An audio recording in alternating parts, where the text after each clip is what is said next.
Good morning मित्रांनो, आज चांदवड आणि देवळा तालुक्याच्या बॉर्डरवर असणारा हा भावडबारी घाट या ठिकाणी मी उभा आहे.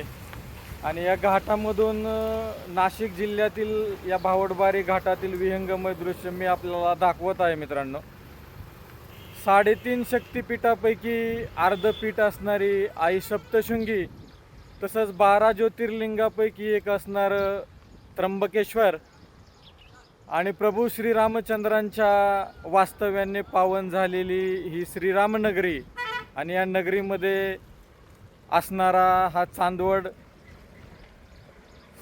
देवळा महामार्ग आणि त्या महामार्गावर असणारा हा भावडबारी घाट आणि या घाटामधलं हे विंगमय असं दृश्य तुम्हाला दाखवत आहे.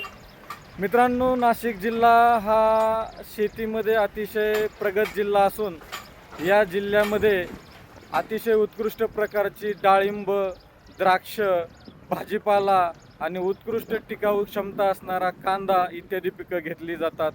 मित्रांनो, मुंबईला लागणाऱ्या दैनंदिन जीवनामध्ये जो भाजीपाला आहे तो 80% भाजीपाला पुरवण्याची क्षमता असणारा हा जिल्हा आहे.